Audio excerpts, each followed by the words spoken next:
Assalamualaikum warahmatullahi wabarakatuh. Para wargi sadaya, dina wengi ieu simkuring bade nyobian nyaritakeun salah sawios carita anu parantos ku urang sadaya kauninga.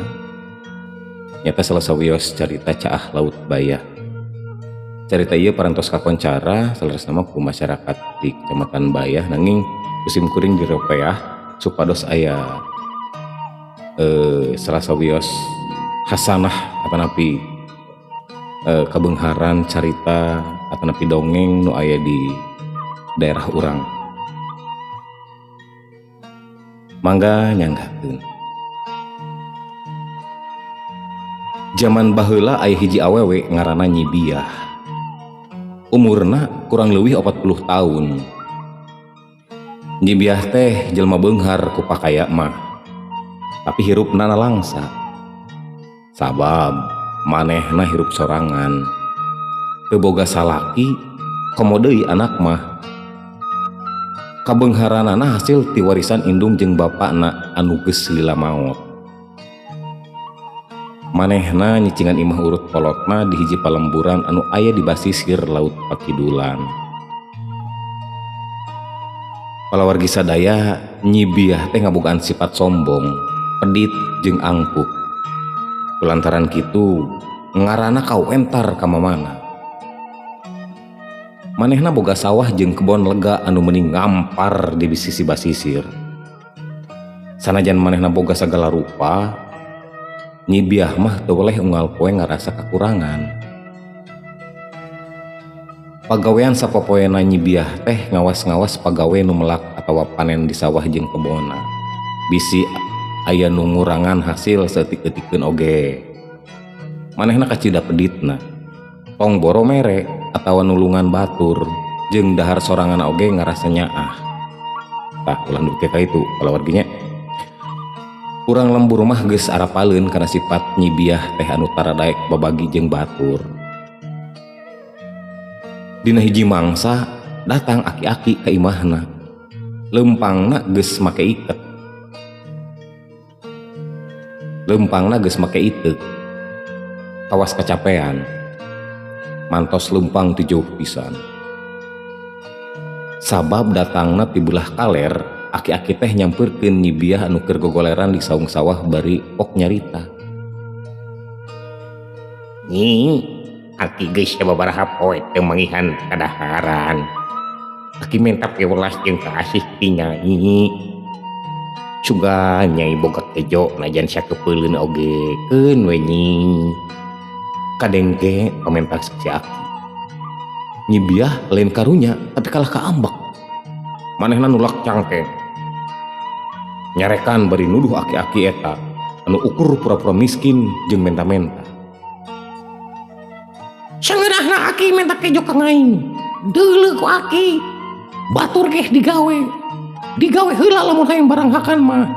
Tong sok kabudut penyo ka aing aki. Geur nyingkah haditu. Si aki diusir di sawah Nyi Biah. Jol kaisukanana meujeuhna panon poe keur moncorong. Aki-aki teh datang deui ka didinya. Bari deku manehna menta deui ulas asih ti Nyi Biah, sangkan daek tutulung kanu butuh katalang kanu susah. Tapi tetep hate Nyi Biah anger euas kawas batu. Sanajan digeruan sabaraha kali eta Nyi Biah teu ngorejat saeutik-eutik acan. Nyi, Nyai, geura tulungan ieu aki Nyi. Aki rek liar deui ke belah kidul. Aki menta kaasih ti Nyai. Cakeclakna caina sageupel kejokna cugan ngajadi amal kahadean pikeun anjeun Nyi. Itu ceuk si aki teh. Nyi Biah teu ngaliuk saeutik-eutik acan, bari jong-jong we ngome karinding di jeunanana. Katilu kalina aki-aki teh datang deui bari mawa colekrak dina tangkal tai kiara leutik.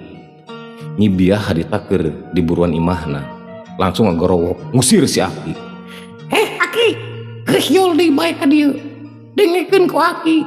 aing teu sudi kudu merek ejo najan saremeh oge kaki. Aki-aki teh cerik balilihan. Sedih lantaran katilu kalina ditolak sarta diusir ke Nyi Biah. Tuluy manehna nancebkeun colek rak tina tangkal kai tiara leutik anu dibawa dina buruan Nyi Biah. Bari ngahariring pupuh sinom. Harta pada nareangan,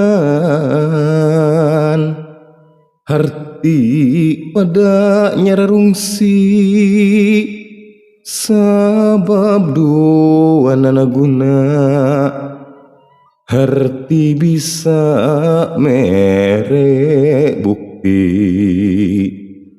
harta pon kitu deui bisa ngabul nu dimaksud, nedunan sakahayang tapi harta gampang leungit. Munggu harti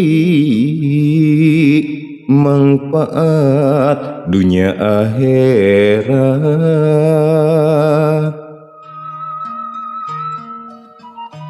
Tah itu palawargi telila kok si Aki nyarita. Sanajan harta ngagulidag kawas caah laut jeung gedagna ombak teu bisa nulungan nalika urang kasiksa, tapi pangarti mah lir ibarat cai ngaburial jadi nyi sucu kahirup.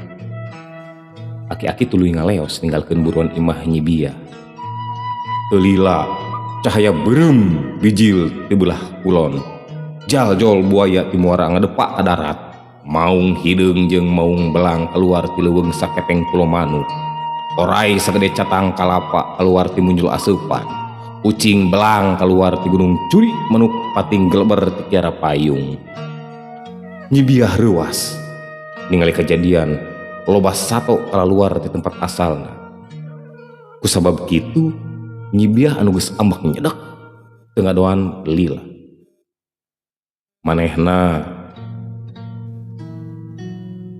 Manehna tuluy nyabut corek rak anu tina tangkal kai leutik anu ditancapkeun ku aki-aki tadi. Kacidareuasna Nyi Biah tina urut colek rak anu nancap ngaburial cai anu gede pisan. Cai laut caah meuni seah ngabayah-bah ka imahna.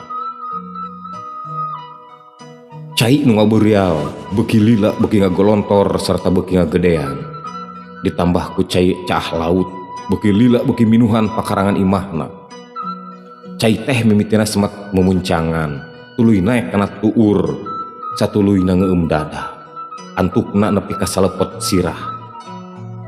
Nyi Biah jeung sakabeh harta bandana jeung pakaiana kabeh anu lega kakeueum ku cai. Masyarakat dinya nyebut eta tempat anu kakeueum teh jadi Lebak Biah palawargi, atanapi Lebak Bayah, tempat Nyi Biah ngalaman musibah. Lila-lila sawah jeung kebon anu urut kakeueum cai teh teu ngaleungit nepi ka kiwari, tapi jadi taneuh leuwih subur anu loba curcor cai jeung loba pelakan.